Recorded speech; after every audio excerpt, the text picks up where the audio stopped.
The drought of 1882 had turned Elijah Carson's ranch into a graveyard of cracked earth and skeletal cattle when he stumbled upon them two Comanche women, collapsed in the blistering Texas heat beside his nearly dry well. The shorter one was still over 6 feet tall, her frame lean and powerful even in exhaustion. The taller one? She must have been pushing 6'5", a giantess with muscles that rippled like a wild mustang's under her faded high dress. These weren't fragile frontier wives. They were fighters, survivors forged in the harsh plains. Elijah's prosthetic arm fashioned from oak and leather after a Yankee cannonball took his real one at anti-tamcreate as he leaned on his rifle. Every fiber in him yelled to back away. He'd survived the Civil War, Comanche raids, and 5 brutal years scraping a life from this unforgiving panhandle dirt. Strangers meant trouble, especially native women who looked like they could wrestle a grizzly. But when the taller one's eyes cracked open deep brown, sharp as a hawk, something stirred in him, a flicker of forgotten humanity. She tried to whisper, but her lips were parched, splitting like old leather. The shorter woman groaned, revealing a jagged scar that had stolen her left eye, leaving a gaze fierce enough to chill blood. Elijah stood frozen under the relentless sun, sweat stinging his eyes. Helping them could end him shot as a traitor or worse. But walking away, that'd make him no better than the ghosts haunting his dreams. What kind of fool risks everything for strangers in a land that devours the weak? He lowered his rifle, knowing this choice might bury him. Elijah Carson had been dodging shadows since the war ended. The wooden arm was a constant itch, a reminder of that bloody Maryland field where he'd lost more than flesh friends, faith, the will to connect. Out here, 60 miles from Amarillo, isolation was his only companion. Until now. Water, the one-eyed woman rasped in broken English, her voice gravelly as a storm-worn canyon. Elijah's hand shook as he holstered his pistol. These women could crush him like dry grass, even half-starved. But their hollow eyes mirrored his own, desperate, defiant. He fetched his last bucket from the well, watching as the taller one steadied her companion. Their bond was evident, sisters in blood and battle, hands linking with quiet strength. "I'm Tallulah," the tall one said after sipping, her English smooth despite the accent. "This is my sister, Kiona." Elijah Carson. "Eli," he muttered, nodding toward his weathered cabin, its roof sagging like his spirits. "You two in trouble." Tallulah's face hardened. "Fort Sill, accused of murdering the commander's nephew." Eli's stomach dropped. Fort Sill was a hellhole, a government pen for Comanche, starved and stripped of dignity. If they killed a white man's kin. "Did you?" "No," Kiona snarled, her single eye blazing. "But I'd do it gladly." The truth spilled out. The nephew, a sadistic drunk, had cornered Tallulah in the stables, demanding what no man had right to take. When she fought back, he called her reservation trash, property of the U.S. Army. Kiona arrived in time, knife flashing, ending the assault in a spray of blood. Justice? In Indian territory, it meant chains or death for natives. Eli's blood boiled. He bled for a union that preached freedom, only to see it cage these people like animals women abused, kids dying of rot gut rations, warriors begging for scraps. As dust kicked up on the horizon, riders approaching made his call. "There's a storm cellar out back," he whispered. "Stone-lined, hidden. Get in." Tallulah searched his face. "Why help us?" "Because some ghosts need company," Eli replied, thinking of his own lost family, letters from Ohio that stopped after Antietam. The cellar was dank and tight, shadows swallowing them as boots pounded overhead. Colonel Harlan Baxter's voice boomed like thunder. "Carson, you one-armed rebel scum, I know you're sheltering those killers." Through cracks in the floor, Eli watched 8 troopers fan out, rifles glinting. Baxter, a bull-necked tyrant with a mustache like barbed wire, paced the porch. His nephew's death fueled a personal crusade, but whispers said the boy had it coming preying on reservation women for sport. They slaughter my kin like a pig, Baxter roared. Harboring them makes you complicit.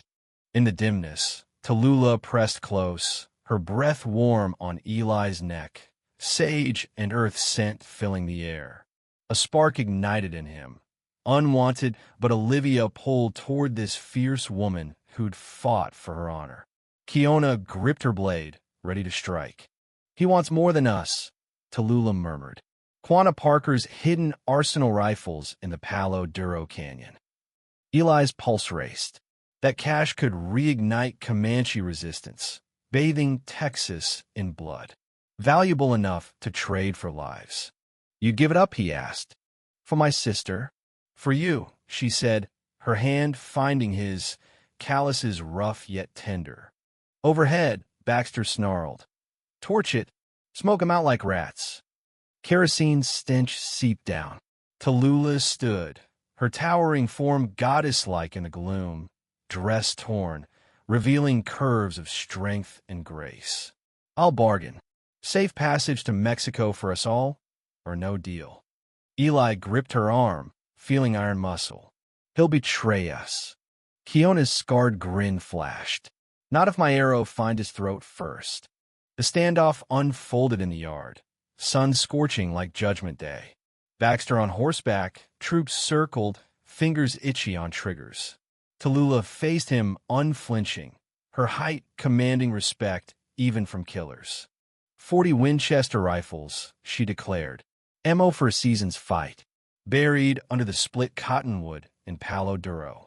Baxter licked his lips, greed overtaking rage. Where? Your word first free to Mexico. No hunt for 90 days. You gutted my nephew. He tried to rape me. Tallulah shot back, voice steady. Comanche code allows defensive honor. Your own regulations say the same. Murmurs rippled among the troops. They'd heard tales of the nephew's cruelty, forcing himself on native women, backed by Uncle's badge. Baxter's face purpled, but ambition won. 90 days. My oath as an officer. 3 miles east of the Red Bluff, Tallulah said. Baxter spurred away, men thundering after in a dust storm. In the quiet, Eli faced her. That arsenal means death for dozens of your people. Better fighting free than rotting in Sill, she replied, eyes unyielding. The math of survival save 2, doom 50. Eli knew it from war's grim ledgers. Kiona nodded.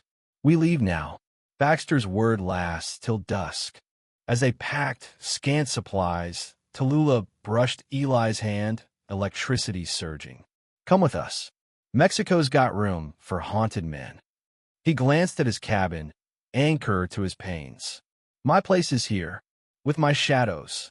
She kissed his cheek soft, fleeting, tasting of dust and what-ifs. Then they vanished south, 2 titans striding toward uncertain freedom, leaving Eli with echoing silence and Sage's ghost. For years dragged by like a lame mule, Eli sold the ranch in 1886 after the last Comanche bands broke. Every shadow whispered of those women, of choices that traded blood for breath. He drifted to Amarillo, drowning regrets in a dingy saloon called the Lone Star. The barkeep spun yarns of Parker's surrender, Comanche shipped to Oklahoma pens, Texas civilized at last. A slurring patron muttered, Pity those giant Comanche sisters heard they got gunned down in some Sonora Gulch by rurales. Eli's whiskey soured. Then she entered Tallulah, aged by trials, in a simple calico dress, her stature turning heads like a queen among peasants. Her eyes locked on his, bridging years of loss. Kiona, he asked, voice cracking. Gone. Typhus, 2 winters back. Died under open skies, as she wanted. They sat amid clinking glasses, silence a shared balm. I translate for the Bureau now, she said. Help the remnants settle. Her smile twisted. Baxter? Ambushed months after. Empty cash moved it weeks before I told. Laughter tore from Eli Dark, freeing. We risked it all for a lie. No, Tallulah said firmly. For breath. For becoming who we are. Amarillo buzzed outside of telegraphs, trains taming the wild. But in that booth, Two survivors found closure. Eli reached across, hands clasping. I should have gone. You did enough. Saved us. She squeezed back. And now, we live. Free. They parted as friends, ghosts laid to rest. Eli stepped into the street. Sun warm, future clear. He'd rebuild maybe a small spread, honoring the past without chains. Tallulah headed west, strong as ever. What do you think were their choices justified? Trading secrets for survival? Drop your take in the comments below. Stand your ground. Share your views. Let's debate this frontier justice.